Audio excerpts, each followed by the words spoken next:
إن الحمد لله نحمده تعالى ونستعينه ونستغفره ونعوذ بالله من شرور أنفسنا وسيئات أعمالنا من يهده الله فلا مضل له ومن يضلل فلا هادي له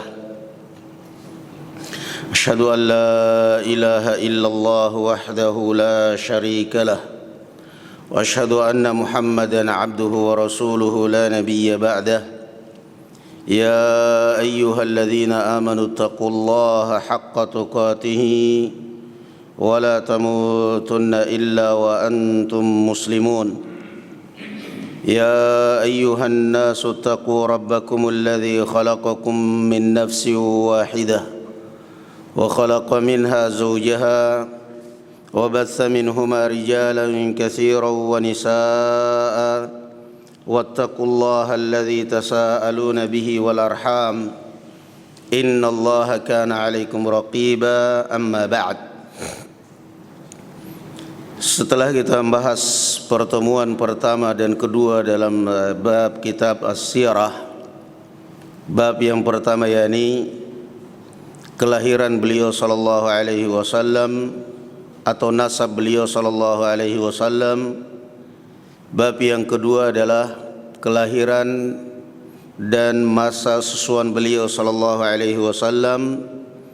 Sekarang kita masuk pada fasal yang ketiga dari kitab Al-Fusul fi Sirah yang ditulis oleh Imam Ibnu Katsir rahimahullahu taala. Faslun mab'atsuhu sallallahu alaihi wasallam.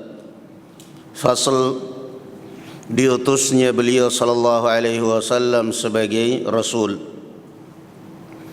Qala rahimahullahu taala, walamma arada Allah taala rahmatal ibad. Lamma di sini adalah dzarfiyah, bukan lamma harful jar, masuk fi'il madhi. Dan tatkala Allah azza wa jalla bermaksud ingin melimpahkan rahmat kepada hamba-hambanya, wa karamatahu, dan ingin memuliakan umat, bi irsalihi ilal alamin, dengan diangkatnya beliau sebagai utusan kepada alam semesta, habbaba ilaihil khala,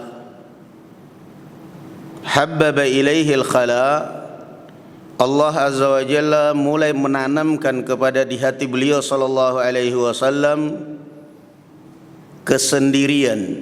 Al-khala ini kalau bahasa kita semedi, senang menyendiri. Itu singkatan aja sebenarnya. Oh, ini orang semedi. Padahal itu bukan ibadah sebenarnya. Semedi senang menyendiri. Orang ibadah perlu menyendiri. Orang mutalabul ilm perlu banyak menyendiri. Karena ibadah ketika kita sendirian itulah yang lebih bernilai. Salah satu golongan yang akan dinaungi oleh Allah Subhanahu wa taala kelak di hari kiamat adalah wa rajulun dzakarallaha khalian fafadat 'ainah. Orang yang berzikir mengingat Allah azza wa jalla ketika ia sendirian, lalu ia meneteskan air mata. Maka Rasul sallallahu alaihi wasallam, awal kerasulan beliau, awal kenabian beliau, pertama kali Allah azza wa jalla menanamkan di hati beliau hubbiba ilaihil khala. Beliau senang menyendiri. Makanya jangan heran kalau dalam percakapan bahasa Arab, apa bahasa Arabnya kamar mandi, bahasa Arabnya WC, al-khala. Karena khala, kenapa? Tempat nyepi, tempat nyendiri di situ. Hubbiba ilaihil khala. Ini kalau bahaya kalau orang baru belajar bahasa Arab kok senang di WC ya. Memang antum buka bahasa Arab. Apa bahasa Arabnya WC? Toilet. Al-khala. Maksudnya menyendiri. Qala fakana yatahannatsu fi ghari Hira. Tapi menyendirinya beliau sallallahu alaihi wasallam menyendiri untuk ibadah. Bukan menyendiri versi kaum tasawuf, menyendiri untuk mendapatkan ilmu kesaktian, wangsit. Beliau menyendiri dalam rangka beribadah kepada Allah Subhanahu wa taala. Karena waktu itu belum ada kewajiban salat berjamaah, sehingga wajar kalau beliau menyendiri. Dan jangankan kewajiban salat berjamaah, kewajiban salat pun belum ada. Lalu beliau memilih menyendiri untuk beribadah di Gua Hira. Kama kana yasna'u dzalika muta'abbidu dzalika zaman. Beliau sallallahu alaihi wasallam meniru ini, mengerjakan ini seperti yang dilakukan oleh kebanyakan ahli ibadah di zaman itu. Di zaman Nabi Isa, di zaman jahiliyah, orang yang ahli ibadah adalah menyendiri. Orang yang ahli ibadah dia akan menyendiri. Demikian pula beliau sallallahu alaihi wasallam jauh dari kaumnya, dia senang menyendiri. Qala fa faja'ahu al-haqq wa huwa bi ghairi Hira fi Ramadan. Lalu datanglah kebenaran kepada beliau saat beliau di Gua Hira, dan saat itu adalah, dan bulan itu adalah bulan suci Ramadan. Walahu minal umri 40 sanah, dan umur beliau saat itu 40 tahun. Udah matang ini biasanya. Makanya ini pelajaran yang dapat kita ambil, di antaranya yang pertama, bahwa yang namanya ibadah itu perlu ketenangan hati, dan ketenangan hati barakallahu fikum pada saat kita menyendiri. Pada saat kita menyendiri, di tengah malam kita bangun salat malam, ketika kita sendirian, istighfar, zikir. Yang kedua barakallahu fikum, bahwa umur 40 tahun itu adalah umur yang mapan matang udah. Makanya diutus para anbiya umur 40 tahun. Qala faja'ahul malak faqala lahu iqra. Lalu maka datanglah malaikat dan berkata kepadanya, iqra, bacalah. Qala lastu biqari'in faghattahu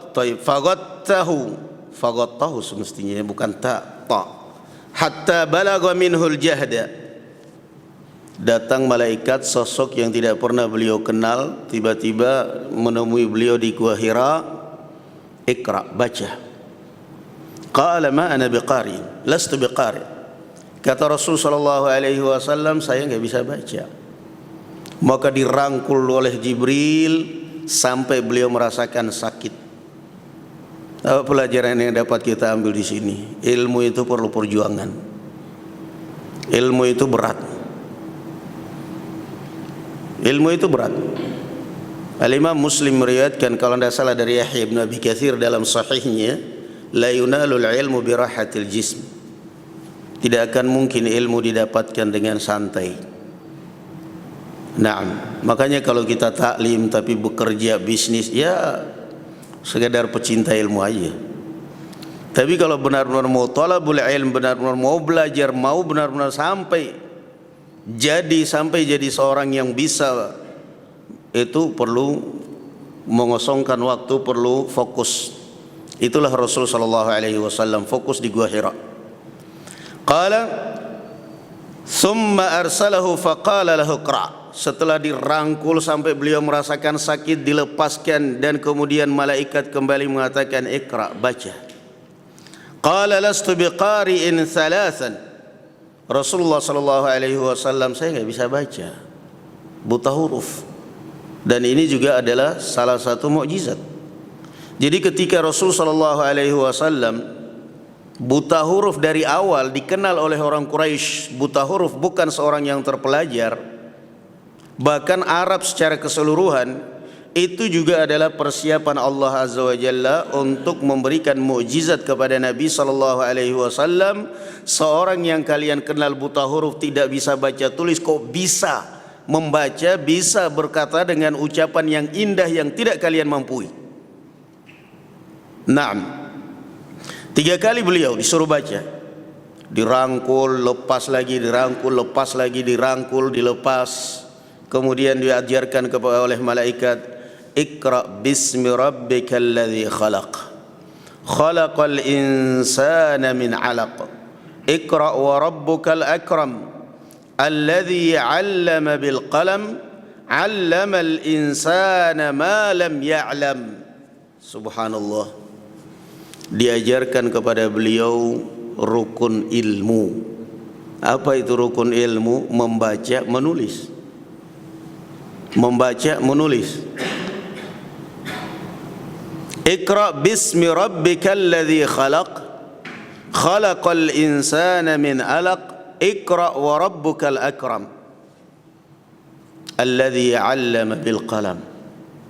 Membaca, menulis, berzikir, mengagungkan Allah Azza wa Jalla, itu ilmu.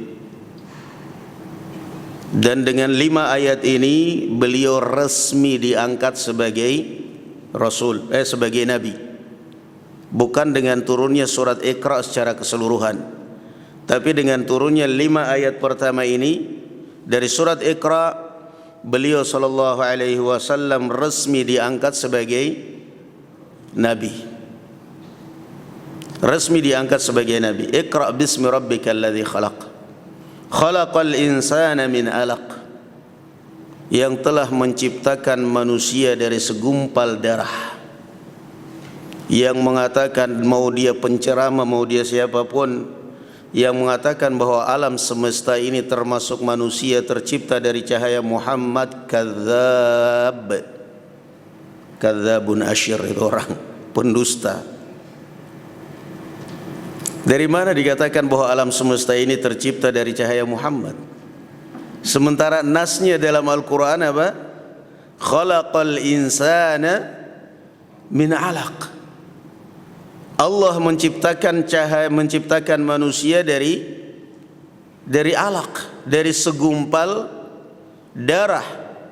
Dalam Al-Quran Allah Azza wa Jalla mengatakan, ya ayuhan nas, in kuntum fi raibin minal ba'ts, fa inna khalaqnakum min nutfatin, thumma min 'alaqatin, thumma min mudghatin mukhallaqatin wa ghairi mukhallaqah.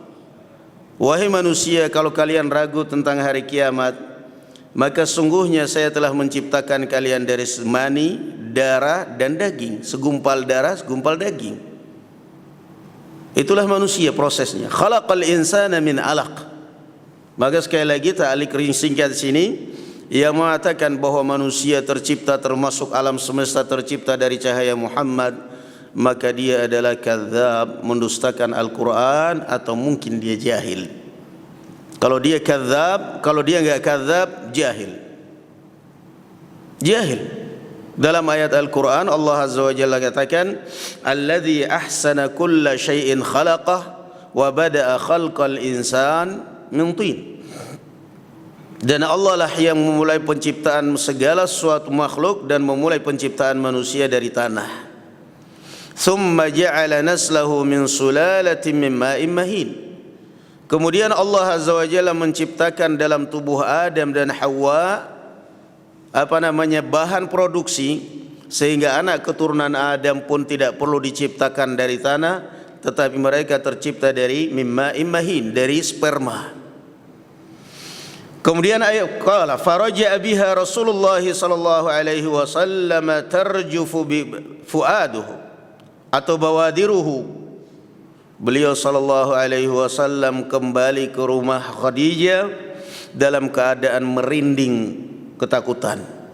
Wajar, dan ini namakan khauf tabi'i, takut tabiat.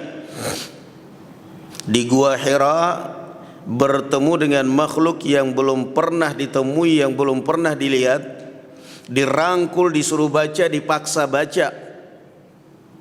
Ilmu itu perlu perjuangan. Ilmu perlu perjuangan. Naam. Qala fa akhbara bidzalika Khadijah radhiyallahu taala anha. Lalu kemudian beliau cerita kepada Khadijah.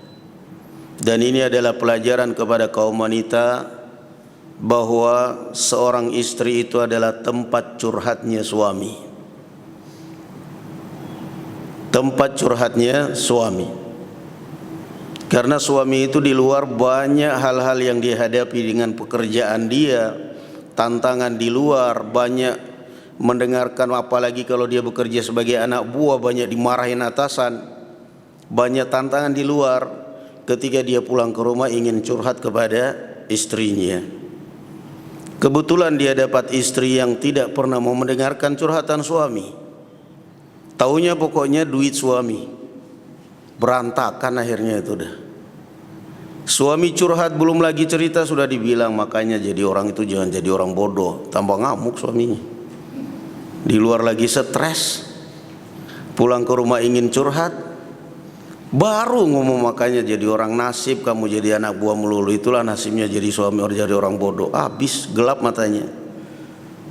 Wanita itu adalah tempat curhat. Makanya di dalam Al-Quran pun apa? Litaskunu ilaiha.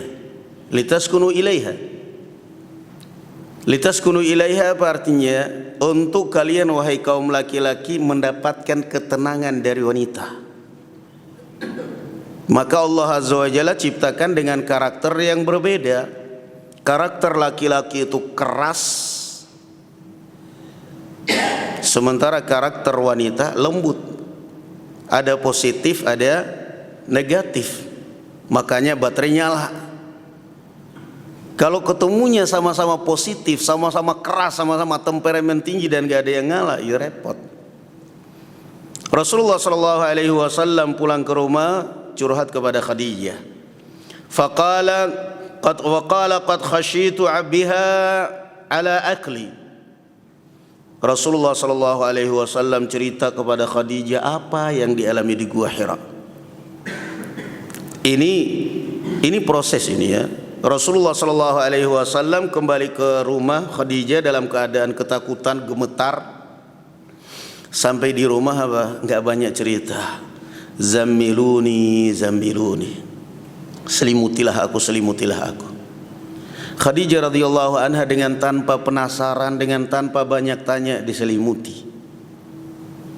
Karena ngerti ini suami saya lagi ada masalah, biarkan aja. Nanti juga suatu saat kalau dia tenang akan cerita. Makanya hikmah Allah Azza wa Jalla jodohkan Rasulullah dengan Khadijah. Wanita yang dewasa, wanita yang tenang. Tapi ketika Khadijah radhiyallahu anha meninggal dan Rasulullah hijrah ke Madinah, itu sudah saatnya butuh harddisk pembukuan hadis. Waktu di Makkah nggak ada, susah.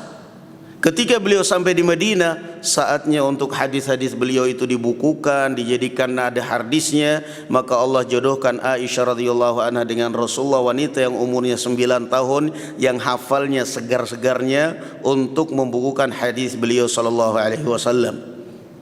Khadijah, antum lihat riwayat hadisnya sangat sedikit, tetapi kalau masalah perjuangan pembelaan Khadijah radhiyallahu anha dengan Rasulullah jangan tanya. Makanya Rasulullah tidak pernah melupakan kebaikan Khadijah. Diselimuti oleh Khadijah. Setelah diselimuti, Rasulullah sallallahu alaihi wasallam menenangkan hati, menenangkan pikiran, bangun kemudian beliau cerita kepada Khadijah. Sampai beliau mengatakan di penghujung cerita, laqad khasyitu ala nafsi. Ini yang ada dalam Sahih Al-Bukhari. Kalau di sini qad khasyitu ala aqli. Saya sangat mengkhawatirkan akal saya terancam, diri saya terancam, keselamatan saya terancam. Fathabbatathu wa qalat abshir kalla wallahi la yukhzika Allahu abadan. Tetapi coba lihat hatinya Khadijah radhiyallahu anha. Jarang dapat wanita yang seperti ini. Subhanallah, kalau para istri meniru Khadijah radhiyallahu anha, insyaallah rumah tangga tenang. Suami panik dibesarkan hatinya. Suami kecil hati dibesarkan hatinya, dibangkitkan gairahnya. Ini suami dalam kondisi panik, dalam kondisi ketakutan. Kata Khadijah radhiyallahu anha, kalla wallahi la yukhzikallahu abada. Kata Khadijah radhiyallahu anha, demi Allah wahai suamiku, enggak akan mungkin Allah merendahkan orang seperti kamu. Wah, itu suami kalau disetrom seperti itu semangat itu.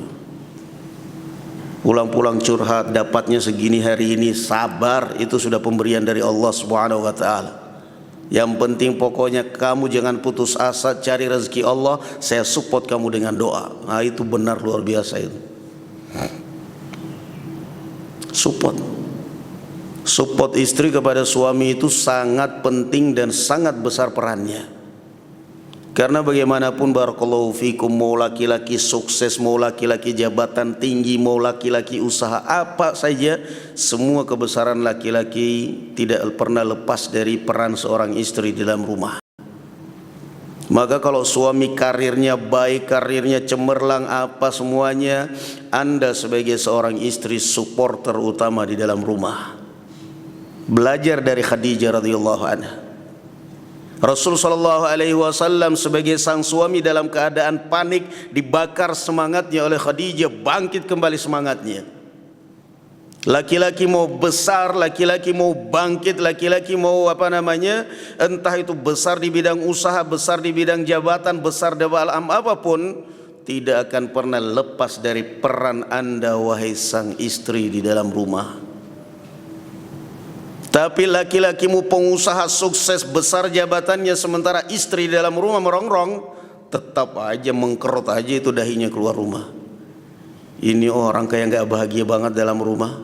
Mobilnya banyak, duitnya banyak, tapi kok kelihatan susah banget bahagia ini orang.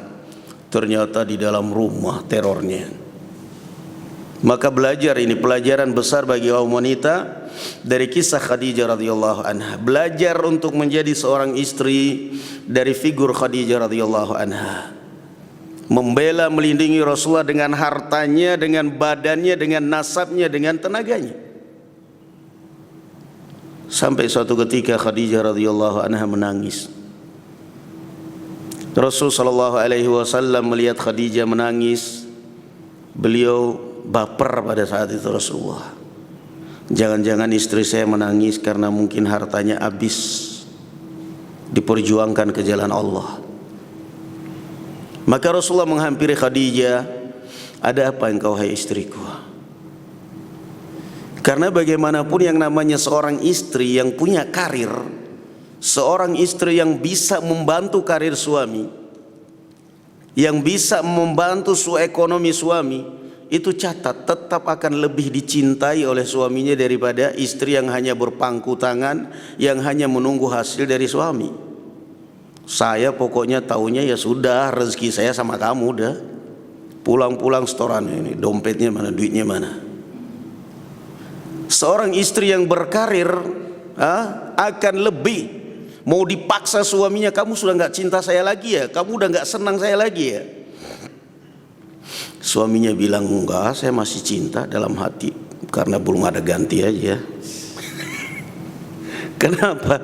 Itulah. Maka kalau mau jadi seorang wanita yang didambakan oleh suami, yang dirindukan oleh suami, kemana suami selalu hatinya rindu, ingin pulang cepat, kemana suami pergi merasa kehilangan, merasa kesepian, kemana suami pergi merasa dia nggak tenang hatinya, ingin cepat-cepat pulang ke rumah, maka jadilah seorang wanita seperti figur Khadijah radhiyallahu anha. Dia berjuang menghabiskan hartanya untuk membela Rasulullah, tapi nggak pernah merasa berjasa. Itu kan luar biasa kan? Habis hartanya demi untuk membela Rasulullah, tapi tidak pernah merasa berjasa di hadapan Rasulullah. Wahai Muhammad, ingat ya, kalau bukan karena saya, ingat ya, saya sudah membela kamu dengan harta saya. Ingat ya, harta saya kamu. Tidak ada seperti itu Khadijah.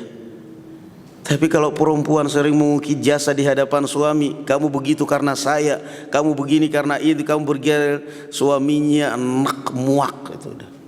Nanti habis itu kamu cinta nggak cinta sama saya lagi? Enggak, saya cinta banget sama kamu. Saya senang, dalam hati belum ada ganti aja. Maka sekali lagi belajarlah dari figur Khadijah wahai para istri. Khadijah nangis. Rasul sallallahu alaihi wasallam mendekati, baper pada saat itu beliau. Jangan-jangan Khadijah nangis karena mungkin hartanya habis untuk membela Islam. Ternyata Khadijah nangis bukan karena itu. Bukan itu yang saya tangisi. Yang saya tangisi adalah kalau harta saya ini sudah habis, dengan apa lagi saya harus memperjuangkan Islam. Allahu Akbar. Berjasa kepada suami tapi tidak pernah mengungkit jasa. Berjasa kepada suami tapi tidak pernah merasa berjasa. Biarkan suamimu yang baik yang menilai, saya bisa seperti ini karena istri saya. Suamimu yang baik dia akan merasa berhutang budi. Tapi kalau berjasa tapi selalu mengungkit jasa, apalagi ditambah dengan menghina suami, dasar laki-laki nggak tahu diri, suami apaan kalau bukan dari saya mah, itu siap-siap aja itu. Naam. Khadijah radhiyallahu anha mengatakan, kalla wallahi la yukhzikallahu abadan. Ini semacam setrum di dalam hati Rasulullah SAW. Yang tadinya lemas beliau, yang tadinya takut, yang tadinya khawatir, yang tadinya galau takut, disetrum oleh Khadijah radhiyallahu anha. Demi Allah wahai suamiku, tidak mungkin Allah merendahkan orang seperti kamu. Enggak ada sejarahnya Allah menghinakan orang seperti kamu. Bangkit kamu wahai suamiku. Subhanallah. Coba kalau kita punya istri seperti ini, apa enggak semangat? Kita sedih, dihibur sama dia. Kita lagi galau, dibesarkan hati kita. Kita lagi malas ibadah, diingatkan. Kan enak seperti itu. Kenapa Khadijah radhiyallahu anha begitu yakin sampai mengucapkan kalimat itu di hadapan Rasulullah? Karena beliau watak suaminya tahu. Tahu karakter suaminya, tahu kebaikan suaminya. Apa kata Khadijah radhiyallahu anha? Innaka latasilur rahim wa tasdukul hadis wa tahmilul kalla wa tu'inu ala nawaibid dahr. Kata Khadijah radhiyallahu anha, wahai suamiku, belum pernah ada sejarahnya orang seperti engkau direndahkan oleh Allah. Kenapa Khadijah begitu yakin dan meyakinkan suaminya? Engkau adalah orang yang selalu menjaga hubungan kekeluargaan. Engkau adalah selalu orang yang selalu benar dalam bicaranya, enggak pernah dusta. Dan engkau adalah orang yang selalu membantu orang-orang yang kesusahan, selalu berbagi dan membantu orang fakir dan orang miskin, dan selalu menolong orang-orang yang sedang kesusahan. Apa mungkin orang seperti Anda dihinakan oleh Allah? Enggak akan mungkin. Apa pelajaran yang dapat kita ambil dari figur Khadijah di sini? Kedewasaan Khadijah, kenal watak suaminya. Kenal watak suaminya.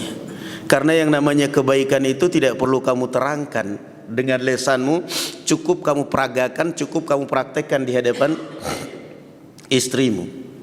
Seorang istri yang baik enggak perlu suaminya harus tiap hari mengatakan saya cinta kamu, saya cinta kamu, saya cinta kamu. Enggak perlu dipaksa seperti itu. Cukup cermin cinta suami itu dari perbuatan sehari-hari. Sayang, perhatian, menghormati, menghargai. Itu seorang wanita, seorang istri yang cerdas sudah bisa menilai. Saya tahu suami saya itu cinta banget sama saya. Walaupun dia susah banget bilang sayang pada saya. Suami saya itu nggak bisa mengatakan sayang kepada saya, nggak bisa. Seperti orang-orang yang nggak bisa. Kenapa? Suami saya itu nggak bisa bersandiwara, susah masalah kayak gitu. Bukan karakter dia, bukan watak dia, tapi kalau masalah cinta sayang jangan tanya. Saya tahu dari mana? Dari perlakuan. Dari perlakuan dia selalu mendahulukan saya, dia selalu menghargai saya, dia dan dia dan dia. Itulah Khadijah radhiyallahu anha. Mempelajari karakter suaminya, melihat akhlak suaminya, melihat perilaku suaminya. Maka Khadijah radhiyallahu anha begitu Rasulullah sallallahu alaihi wasallam curhat, Khadijah spontan mengatakan, kalla wallahi lan yukhzikallahu abada. Kamu laki-laki yang baik, kamu orang yang baik. Apa kebaikan Rasulullah? Kamu selalu menyambung hubungan silaturahmi, kamu orang yang selalu berbicara jujur, kamu dan kamu dan kamu dan kamu. Belum pernah ada sejarah orang seperti Anda Allah hinakan. Subhanallah. Ini kan baterai, ini kan power yang luar biasa. Semangat beliau. Maka sekali lagi barakallahu fikum, saya ingatkan di sini, ini catatan penting bagi para istri, bahwa suamimu mau semangat beraktivitas, suamimu mau apa semuanya bangkit gairah dan semangat, itu tidak pernah lepas dari support para istri, dari support kaum wanita, doa. Naam. Ini sekedar sedikit selingan ya. Ada cerita seperti itu, cerita di Arab zaman dahulu. Ada seorang pergi menunaikan ibadah haji atau umrah. Sampai di Makkah, sebelum pulang dia belanja, ingin belanja oleh-oleh. Masuklah dia ke toko kain. Begitu dia masuk, nggak jadi beli, langsung keluar. Kenapa? Baru masuk pedagangnya sudah maksa beli. Oh ini barang bagus, kamu beli ini aja, ini bagus, ini juga bagus. Ini. Assalamualaikum, keluar, nggak jadi beli. Sampai sumpah-sumpah. Tahun berikutnya datang lagi. Penasaran ingin belanja tapi masuk toko itu lagi. Pelayannya sama tapi sudah berbeda.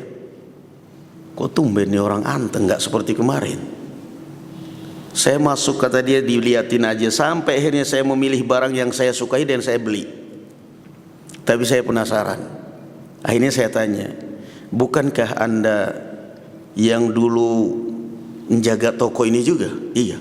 Kenapa Anda berubah? Tahun kemarin saya nggak jadi beli di toko Anda karena Anda cerewetnya minta ampun. Saya baru masuk aja udah sumpah-sumpah. Demi Allah ini barang bagus, ambil ini aja, ini aja. Nggak jadi. Tapi kali ini sampai saya jadi beli karena kamu diem ngeliatin saya sampai bebas milih, sampai jatuh pilihan saya di salah satu barang yang saya senangi. Ini orang cerita sambil meneteskan air mata. Apa kata dia? Dulu saya seperti itu karena perempuan. Saya seperti ini sekarang pun juga karena perempuan. Dulu Allah takdirkan saya punya istri yang na'udzubillah. Setiap saya mau keluar pergi kerja dia sudah ngancam, saya tidak mau tahu, pokoknya kamu pulang harus bawa duit banyak. Nggak bawa duit banyak, pokoknya nggak dilayani, pokoknya nggak ada baiknya udah pokoknya. Sehingga mau nggak mau saya harus berusaha pokoknya demi untuk ridho dia. Lalu kemana sekarang? Udah meninggal, innalillah udah kata dia. Ntar meninggalnya innalillah atau alhamdulillah mungkin suaminya itu. Kemudian Allah gantikan saya dengan seorang wanita. Setiap saya mau pergi kerja, dia mengingatkan saya, ittaqillaha fina. Takutlah kamu kepada Allah. Kamu pulang dengan membawa hasil yang sedikit tapi halal, itu lebih baik bagi saya daripada pulang membawa hasil yang banyak tapi dari yang haram. Saya enggak ridha. Saya tidak rela kalau kamu memberi makan saya dan anak saya dari harta yang haram sekalipun sedikit. Saya akan terima, saya akan ridha, saya akan terima dengan ikhlas. Kamu bawa walaupun sedikit tapi halal. Ittaqillah. Jangan lupa takwa kepada Allah Azza wa Jalla adalah modal utama. Sehingga saya pun bisa jadi berubah seperti ini. Coba lihat perannya wanita di dalam rumah. Rasul sallallahu alaihi wasallam ketika meninggal Khadijah disusul dengan Abu Talib dalam 1 tahun, dikenal dengan tahun apa? Amul Huzni. Tahun berkabung, sedih. Sedih ditinggal Khadijah. Kenapa sedih ditinggal Khadijah? Karena baik. Kalau nggak baik, sedih nggak suami ketika ditinggal oleh istrinya? Sedih paling awal-awal aja, pura-pura aja di depan orang sedih. Di depan mertua pura-pura sedih. Ketika dia sendirian, alhamdulillah bisa dapat laki nih. Kenapa? Karena istrinya seperti itu. Jadi barakallahu fikum, figur dari Khadijah perhatikan di sini kepada ummahat, kepada ibu-ibu, kepada para istri. Ambillah pelajaran kalau mau menjadi seorang wanita. Bagaimana seorang wanita bisa membentuk rumah tangga yang baik. Bagaimana seorang wanita, karena sekali lagi Allah pasrahkan ketenangan, yang menciptakan ketenangan itu di dalam rumah wanita. Litaskunu ilaiha. Untuk kalian wahai laki-laki mendapatkan ketenangan dari mereka, dari kaum wanita. Nah, itu penting. Kalau jadi sekali lagi semangat dan support Rasul sallallahu alaihi wasallam di dalam rumah itu adalah Khadijah radhiyallahu anha, yang tidak pernah dilupakan oleh Rasul sallallahu alaihi wasallam. Istri di dalam rumah. Rumah berantakan gak pernah diurusin, rumah bau gak pernah diperdulikan. Sampai akhirnya yang nyapu suaminya, yang ngepel suaminya, yang masak suaminya, yang nyuci piring suaminya, yang ngurusin anak-anak suaminya. Suaminya akhirnya kayak pembantu dalam rumah. Mainan HP, ditegur dikit ngamuk, ditegur dikit marah. Jangan bangga punya suami seperti itu wahai istri. Itu adalah tamparan bagi Anda. Suatu saat hatinya akan memberontak, karena harga diri seorang suami tidak seperti itu. Level seorang suami yang punya harga diri nggak seperti itu. Itu yang harus difahami. dari sekilas pelajaran dari Khadijah.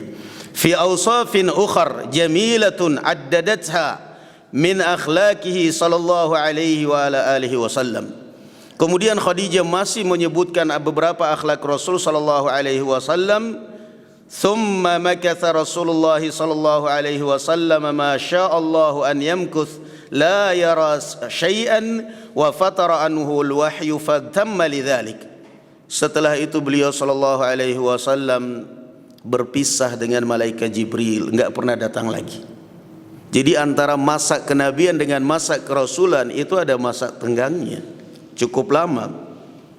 Sampai beliau sallallahu alaihi wasallam igtamma lidzalik, sedih, wa dhahaba miraran liyataradda min ru'usil jibal, wa dzalika min syauqi ila ma ra'a awwala marratin min halawati ma syahadahu min wahyillahi ilaih. Sampai terkadang kata Imam Ibnu Katsir rahimahullah, beliau kadang nekat ke gunung ingin buang diri dari puncak bukit, namun kemudian malaikat menahan dia, menegurnya. Kenapa beliau lakukan itu? Karena beliau merasakan ingin bertemu lagi dengan malaikat. Dan inilah pentingnya sahabat yang baik. Sahabat nomor satu itu adalah istri dan suami. Sahabat yang baik itu akan selalu dirindukan pada saat berpisah. Sahabat yang baik itu akan selalu dirindukan pada saat kehilangan. Qala faqila inna fatratal wahyi kanat qariban min sanataini aw akthar. Ada yang mengatakan, kata Imam Ibnu Katsir, bahwa masa berhentinya masa senggang wahyu kurang lebih 2 tahun antara wahyu kenabian dan kerasulan. Sudah 1 kali itu aja. Malaikat Jibril menemui Rasul sallallahu alaihi wasallam di Gua Hira, setelah itu berhenti. Thumma tabadda lahu al-malaku baina as-sama'i wal ard ala kursiyyin. Kemudian subhanallah, dalam Sahih Al-Bukhari, ini hadis kedua ini, kitab Bid'il Wahyi. Ketika Rasul sallallahu alaihi wasallam sedang berjalan, tiba-tiba mendengar ada suara dari langit. Kata beliau, farafa'tu basari, saya pun mengarahkan pandangan saya ke suara itu. Fa idzal malakul ladzi fil Hira jalisun ala kursiyyin baina as-sama'i wal ard.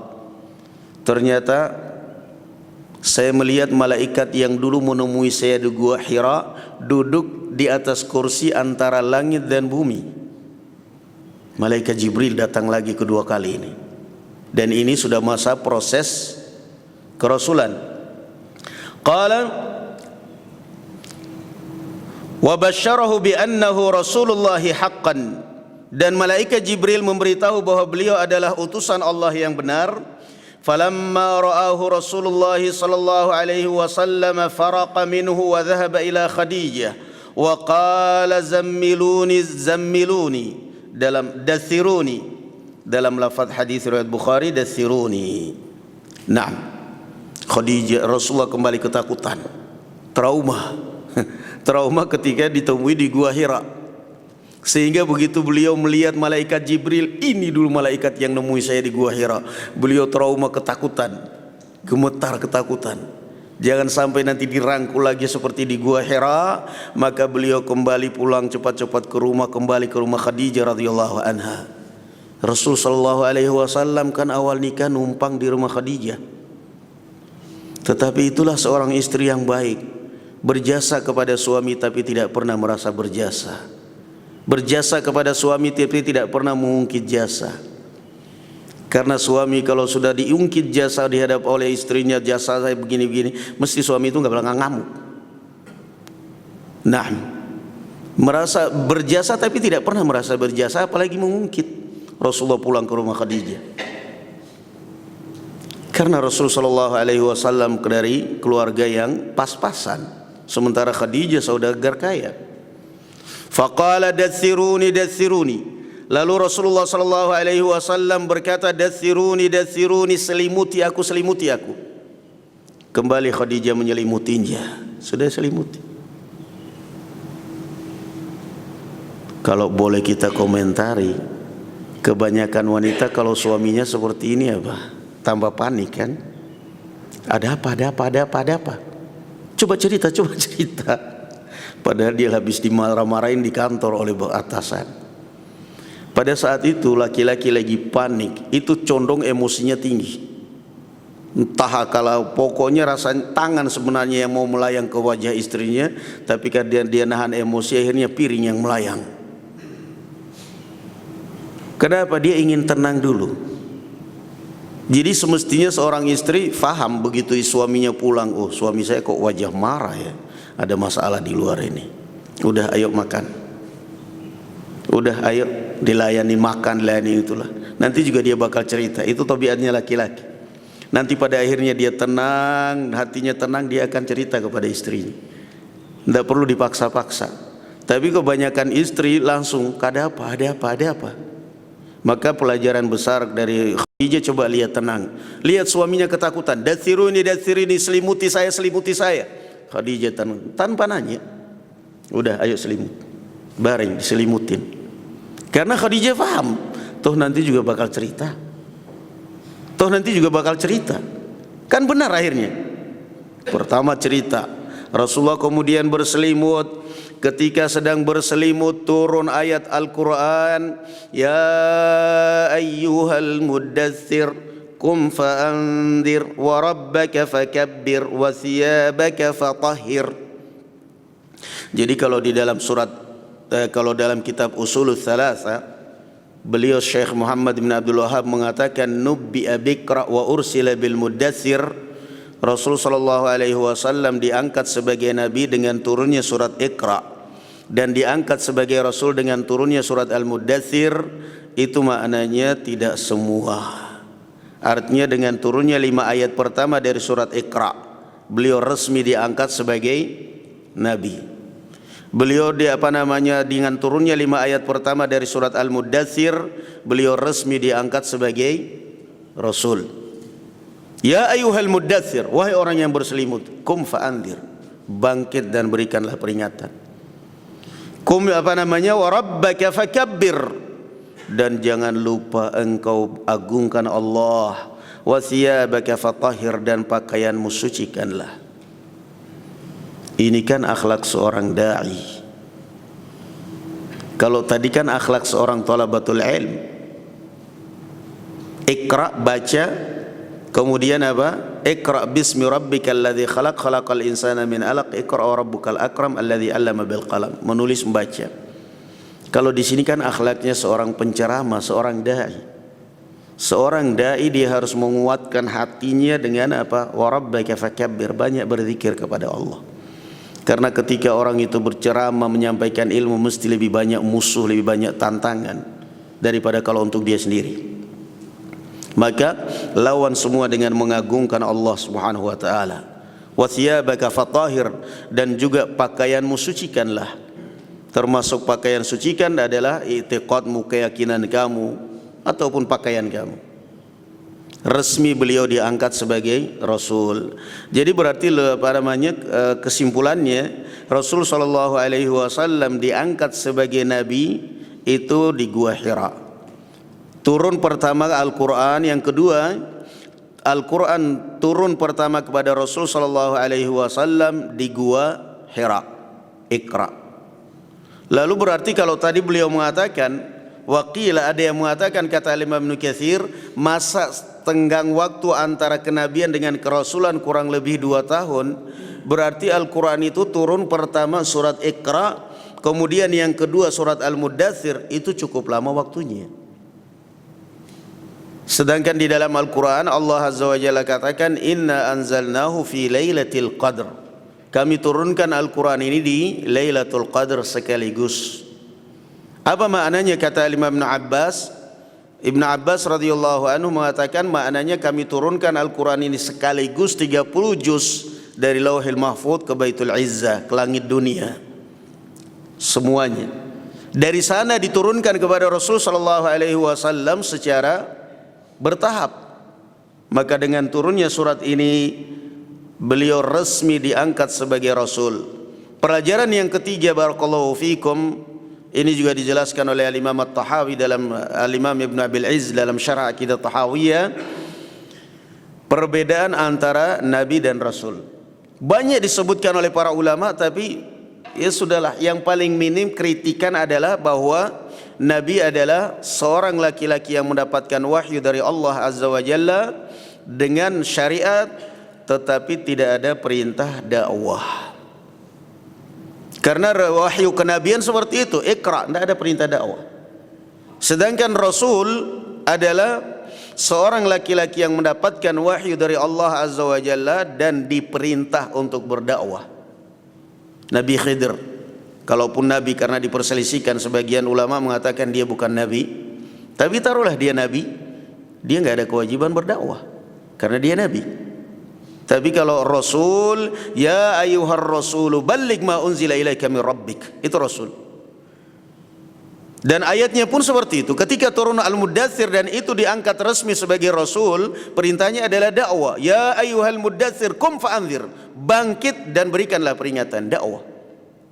Sehingga beliau sallallahu alaihi wa ala alihi wasallam memulai dakwah secara sirriyah di Makkah selama 3 tahun. Mulailah proses dakwah door to door, satu persatu diajak, dan orang yang pertama kali sholat di dalam Islam adalah Khadijah. Mulai beliau sallallahu alaihi wasallam secara bertahap mulai dakwah. Khadijah radhiyallahu anha sholat, Ali bin Abi Thalib radhiyallahu anhu yang saat itu masih kecil, belum genap 10 tahun umurnya, itu melihat, apa yang anda lakukan wahai pamanku? Ali bin Abi Thalib anak kecil pada saat itu melihat Rasulullah salat dengan Khadijah, karena Ali bin Abi Thalib memang dari kecil diasuh oleh Rasulullah, sedangkan Hamzah diasuh oleh Al-Abbas. Mereka ini berdua, Hamzah dan Ali bin Abi Thalib, tadinya diasuh oleh Abu Talib. Karena Rasulullah Muhammad sallallahu alaihi wasallam dan Al-Abbas melihat ekonomi, kemampuan Abu Talib dengan ekonomi yang seperti itu pas-pasan, sementara punya tanggungan banyak, akhirnya mereka pun sepakat, Al-Abbas dengan Rasul sallallahu alaihi wasallam sepakat, ayo kita ringankan beban Abu Talib. Gimana caranya? Kamu ambil Hamzah, saya ambil Ali, kita beringankan. Maka akhirnya diambillah Hamzah oleh Al-Abbas, Ali bin Abi Thalib oleh Rasul sallallahu alaihi wasallam, sehingga Ali bin Abi Thalib dari kecil sudah hidup di bawah asuhan Rasul sallallahu alaihi wasallam. Maka orang yang kedua yang salat di belakang Rasul sallallahu alaihi wasallam adalah Ali bin Abi Thalib radhiyallahu anhu arda. Yang pertama kali masuk Islam, kata Imam Az-Zahabi, wa awwalu insanin, bukan awal pertama perempuan, bukan, awal insan, manusia pertama, enggak laki-laki enggak perempuan, manusia pertama yang masuk Islam, yang salat di belakang Rasul sallallahu alaihi wasallam alal itlaq Khadijah, adalah Khadijah. Ali bin Abi Thalib melihat seperti itu, anak kecil maklum penasaran, apa yang kamu lakukan wahai pamanku? Salat. Apa maksudnya salat? Agama yang Allah berikan kepada saya. Ali bin Abi Thalib mengatakan, apa boleh saya ikut dalam agama kamu? Boleh, tapi izin sama ayahmu. Izin dulu, permisi dulu sama ayahmu Abu Talib. Barangkali dia, tapi dengan syarat, kalau ayahmu tidak mengizinkan, tolong jangan cerita kepada siapa-siapa. Karena ini masih tahap dakwah, awal-awal dakwah ini, perjuangan berat. Diberi kesempatan, ternyata Ali bin Abi Thalib radhiyallahu anhu 2 hari ditanya oleh Rasulullah, kamu sudah izin sama orang tuamu? Belum. Kenapa belum? Karena anda berpesan kepada saya, kalau ayah saya enggak mengizinkan saya masuk Islam, jangan cerita kepada siapa-siapa. Apa mungkin saya bisa berpesan ke ayah saya seperti itu sementara saya anak kecil? Ali bin Abi Thalib cerdasnya luar biasa. Enggak mungkin. Mending enggak usah cerita aja, mending enggak usah izin. Terus gimana? Ya pokoknya ikut sholat. Pada akhirnya ketahuan juga oleh ayahnya, apa yang kamu lakukan wahai anakku? Salat. Siapa yang mengajarkan kamu seperti itu? Paman saya Muhammad. Kalau itu adalah ajaran pamanmu, maka pegang teguh, jangan pernah lepas dari itu. Abu Talib mengukuhkan keimanan anaknya, sementara dia sendiri enggak beriman. Itulah dunia. Itulah dunia, barakallahu fikum. Maka ini sudah masuk proses barakallahu fikum keislaman, dakwah. Setelah itu kemudian masuk ke dalam Islam Zaid bin Harithah, mantan budak Khadijah radhiyallahu anha, yang kemudian dinikahkan dihadiahkan kepada Rasul sallallahu alaihi wasallam. Setelah itu dinikahkan oleh Rasul sallallahu alaihi wasallam dengan Zainab. Zainab dinikahkan oleh Rasul sallallahu alaihi wasallam, dan ini adalah salah satu-satunya sahabat Rasulullah yang disebut oleh Allah Azza wa Jalla namanya dalam Al-Qur'an, Zaid. Dalam surat Al-Ahzab, "Falamma qada Zaidun minha wataran zawwajnakaha." Naam. Jadi ini adalah itu proses. Maka Rasul sallallahu alaihi wasallam mulai berdakwah, dan yang pertama kali masuk Islam sekali lagi tadi siapa? Khadijah. Itu pertama kali sudah, tidak ada perselisihan. Setelah itu para ulama berbicara siapa, apakah Ali atau Abu Bakar, sampai Imam Ibnu Katsir dalam Al-Bidayah Nihayah menjamak, maksudnya kalau dari kalangan anak kecil adalah yang masuk Islam adalah anak kecil Ali bin Abi Thalib, orang tua Abu Bakar, dari kalangan mantan budak adalah Zaid bin Harithah. Itu Imam Ibnu Katsir menjamak perselisihan ulama, mana yang lebih duluan masuk Islam antara Abu Bakar dengan Ali, Zaid bin Harithah. Beliau menyimpulkan kalau kita berbicara orang tua, yang jelas yang pertama kali masuk Islam tidak ada perselisihan, Khadijah radhiyallahu anha. Namun setelahnya akhirnya beliau mengatakan kalau berbicara al-kuhul, orang tua Abu Bakar, anak kecil Ali bin Abi Thalib, mantan budak Zaid bin Harithah. Naam. Masuk Islam Zaid bin Harithah karena barakallahu fikum dia ini adalah budaknya Khadijah, kemudian yang dihadiahkan oleh Hakim bin Hizam kepada Khadijah. Setelah Rasulullah nikah dengan Khadijah, oleh Khadijah dihadiahkan budaknya ini kepada Rasul sallallahu alaihi wasallam.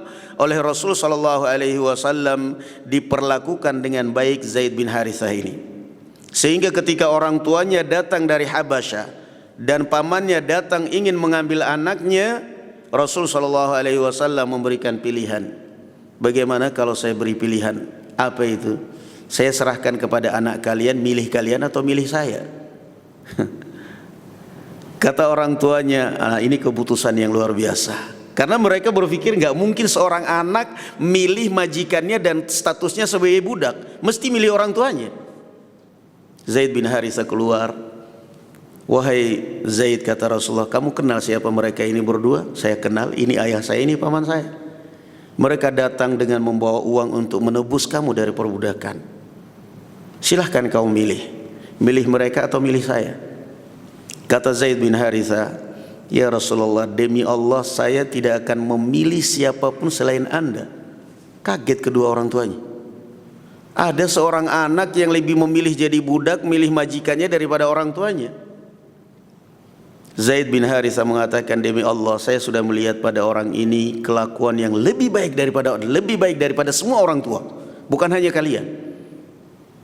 Maka akhirnya di hadapan orang tuanya Rasulullah sallallahu alaihi wasallam mengumumkan Zaid bin Harithah di Ka'bah bahwa Zaid bin Harithah adalah anak saya, bukan lagi budak saya, anak saya. Orang tuanya pun besar hati, ternyata anaknya diangkat sebagai anak, bukan budak. Sampai akhirnya kemudian resmi dipanggil sebagai Zaid bin Muhammad. Zaid bin Muhammad. Sampai kemudian turun larangan memanggil anak angkat dengan bin. Kemudian Allah mengatakan ud'uuhum liabaihim huwa aqsatu indallah. Panggil mereka dengan nama ayah-ayah mereka. Karena kalau anak angkatmu kamu bilang bin saya, itu secara tidak langsung berarti kamu mengikrarkan dirimu berzina dengan ibunya dia, naudzubillah. Anak saya. Lain kalau sekedar itu adalah sekedar sesekali ucapan kasih sayang, ya bunayya wahai anakku. Nah, maka akhirnya Rasulullah SAW mulai semenjak itu dibatalkanlah itu. Mulailah dipanggil dengan Zaid bin Harithah, bukan lagi Zaid bin Muhammad. Kemudian proses dinikahkanlah Zaid dengan siapa? Zainab bintu Jahsh. Sebenarnya Zainab bintu Jahsh berat karena dia adalah seorang wanita Quraisy. Sedangkan Zaid mantan budak juga bukan dari bangsa Arab. Tapi karena keputusan Rasul sallallahu alaihi wasallam dia pun taat. Tapi tetap aja hatinya rasanya berat. Rasanya berat. Gimana mungkin seorang wanita Quraisy dari tokoh yang kabilah yang paling mulia dinikahi seorang mantan budak dari Habasyah? Enggak terima dia. Jadi enggak sinkron. Akhirnya Zaid bin Harithah melaporkan kepada Rasul sallallahu alaihi wasallam, istri saya demikian. Rasulullah menyarankan kepada Zaid untuk mempertahankan istrinya, tapi sebenarnya Rasulullah di dalam hatinya sudah memendam rasa cinta. Kalau kamu ceraikan Zainab, saya ambil. Wa tukhfi fi nafsika ma Allahu mubdihi wa takhshan nas wallahu ahaqqu an takhshah. Sampai akhirnya terjadi perceraian. Zaid bin Harithah menceraikan Zainab setelah selesai masa iddahnya, kemudian dilamar oleh Rasul sallallahu alaihi wasallam. Siapa yang melamarkannya? Zaid sendiri, gantian. Kalau dulu yang lamarkan Rasulullah, sekarang Anda yang mau ya Rasulullah, saya yang lamarkan. Gantian mantannya melamarkannya untuk Rasul sallallahu alaihi wasallam, dan kemudian langsung dinikahkan oleh Allah azza wa jalla. Dan ini adalah satu-satunya wanita di dunia yang nikah tanpa mahar, tanpa wali halal. Zainab langsung Allah yang menikahkannya. Falamma qada Zaidun minha wataran zawwajnakaha. Ketika Zaid selesai masa iddahnya, Zainab selesai masa iddahnya dari Zaid, kami nikahkan kamu dengannya. Langsung dinikahkan oleh Allah azza wa jalla. Dan ini kebanggaan Zainab di antara istri-istri Rasul. Kalau sudah berbangga-banggaan, bangga ini, kebanggaan dia yang tidak bisa disaingi istrinya Rasulullah satu. Kalian semua dinikahkan oleh wali-wali kalian, sementara saya nikah wali saya Allah Subhanahu wa taala.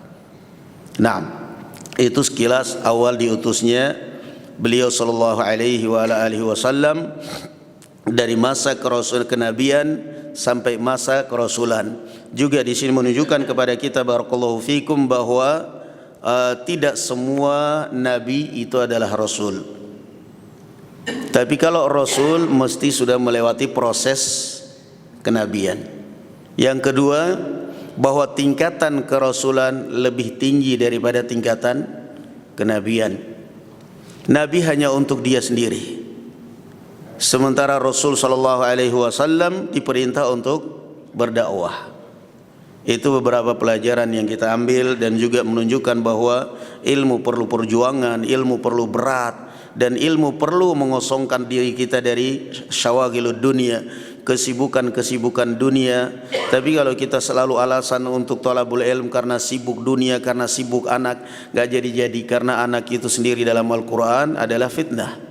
Maka ketika kita jadwal thalabul ilm, jadwal belajar, jangan selalu alasan pekerjaan, alasan anak, alasan istri, alasan usaha.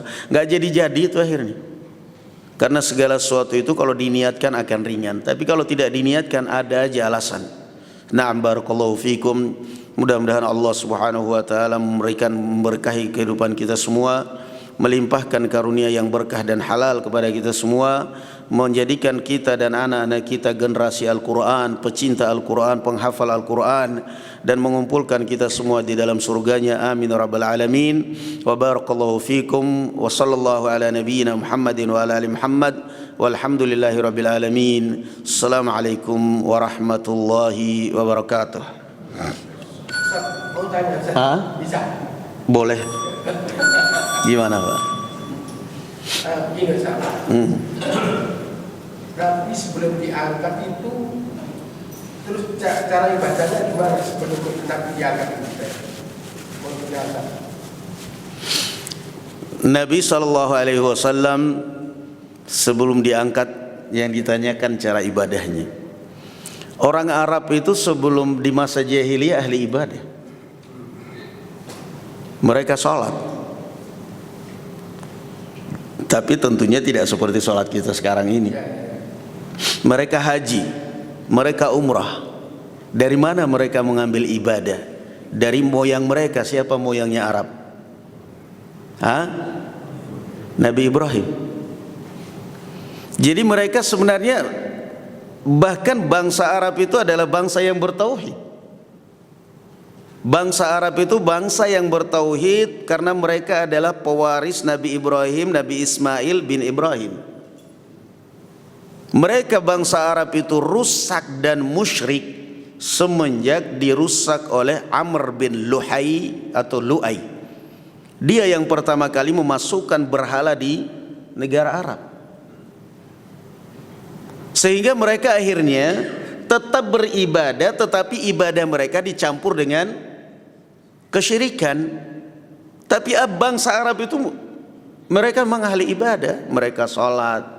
Makanya tadi dikatakan oleh Imam Ibnu Katsir, kebiasaan orang-orang zaman dahulu bangsa Arab pada saat itu, yang namanya orang kalau mau beribadah mengambil tempat khusus untuk ibadah. Ada tempat khusus untuk ibadah.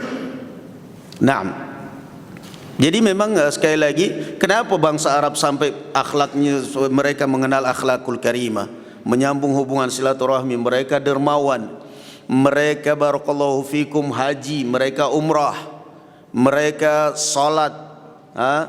Dari mana mereka ambil? Dari Nabi Ibrahim alaihi salatu wassalam. Nenek nenek moyang mereka. Jadi Rasul sallallahu alaihi wasallam beribadah, beliau salat di sana. Salat sesuai dengan syariat pada saat itu. Bagaimana caranya wallahu alam tidak dijelaskan, tapi yang jelas beliau beribadah, berzikir kepada Allah azza wa jalla atau salat, itulah ibadah mereka pada saat itu. Sampai pada akhirnya diajarkan oleh Allah azza wa jalla tata cara zikir yang benar, salat yang benar diajarkan. Karena Isra dan Mi'raj itu sendiri kan tidak langsung. Naam, wallahu alam. Jadi itu mereka meniru mengambil agama syariatnya siapa? Nabi Ibrahim. Termasuk juga ibadahnya orang-orang Arab jahiliyah mengagungkan bulan-bulan haram. Sampai sekarang. Makanya kalau Saudi perang dengan Yaman, mereka perang tapi kenal syariat. Begitu masuk bulan haram, tank-tanknya semua tarik mundur. Bulan haram gak boleh perang. Selama berapa bulan? 3 bulan berturut-turut. Dzulqa'dah, Dzulhijjah, Muharram. Karena itu musim haji. Musim haji orang zaman dahulu kan perjalanan pergi 1 bulan, perjalanan pulang 1 bulan. Sehingga mereka berangkat di bulan Dzulqa'dah, bulan pulang bulan Muharram aman. Kenapa? Bulan Dzulhijjah mereka menunaikan haji aman, nggak boleh ada perang. Itu masa jahiliyah, masya Allah. Mereka jahiliyah tapi mengenal syariat, mengagungkan bulan haram, nggak boleh. Paling-paling kalau mereka khianat itu diqadha nantinya. Ada sebagian orang, tapi itu sebagian kecil, kadang-kadang khianat. Mereka menghalalkan bulan haram, tapi nanti diqadha di bulan yang lain. Jadi kalau ada dendam kepada kabilah tertentu, itu sebagian kecil. Kalau ada dendam, pura-pura. Ini kabilah ini mau berangkat haji, ini kita khianati ini. Pas lewat kita habisi, kita semuanya, ini semuanya. Yang penting kita bunuh mereka. Nanti setelah itu kita taubat. Bulan haram kita undur di bulan yang lain, kita qadha di bulan yang lain. Itu takutnya mereka itu pada bulan haram. Bulan Muharram, Dzulqa'dah, Dzulhijjah, Muharram, kemudian Rajab. 3 bulan berturut-turut, itu ada kesempatan orang haji. Dari mana semua syariat itu diambil? Dari ayah mereka, dari nenek moyang mereka, Nabi Ibrahim. Makanya ketika Rasul SAW sudah diutus oleh Allah, Rasulullah mengingatkan bangsa Arab, millat abikum Ibrahim. Kalian wahai bangsa Arab, wahai orang Quraisy, selalu dalil kalian agama nenek moyang, agama nenek moyang. Kita tidak mau meninggalkan agama nenek moyang. Rasulullah mengingatkan, nenek moyang kalian itu wahai bangsa Arab, Nabi Ibrahim. Nenek moyang kalian itu millat abikum Ibrahim. Yang saya bawa ini justru agamanya nenek moyangmu. Siapa moyang kalian? Kan Nabi Ibrahim. Kok malah moyang Fir'aun yang ditiru? Jadi sama, di Indonesia juga begitu. Nenek moyang kita itu semuanya satu, Nabi Ibrahim alaihissalatu wassalam. Nabi Ibrahim punya anak 2, Ishak, Ismail. Ishak itu yang menurunkan selain Arab, Ismail yang menurunkan bangsa Arab. Dari mana? Ishak ibunya Sarah dari Suryaniyah. Ismail ibunya Khadijah dari Mesir. Kemudian berkembang dari Ismail ini menikah dengan wanita dari mana? Jurhum. Jurhum itu mana? Yaman. Makanya dalam tarikh Ibnu Ishaq beliau mengatakan bahwa aslul Arab al-Qahtan Yaman. Asal suku Arab asalnya adalah dari Yaman. Dari Qahtan. dari Saba, turunan Saba dulunya. Nah, jadi itulah asal muasalnya. Semua kita adalah keturunan Nabi, yang mancung, yang setengah mancung, yang peseknya semua turunan Nabi. Nabi siapa? Nabi Ibrahim. Punya anak dua, Ishak, Ismail. Ismail inilah yang menurunkan bangsa Arab. Ismail belajar bahasa Arab dari Jurhum. Mulai belajar bahasa Arab, bisa bercakap bahasa Arab, yang kemudian akhirnya diturunkan kepada anak keturunannya. Naam. Kemudian Ishak inilah yang menurunkan bangsa selain Arab. Naam, barakallahu fikum. Itu asal muasalnya mereka mengambil ibadah dari Nabi Ibrahim alaihi salatu wassalam. Yang kemudian akhirnya setelah datang Islam, sebagian dikokohkan oleh Islam, sebagian diluruskan. Naam. Itu barakallahu fikum. Cukup ya?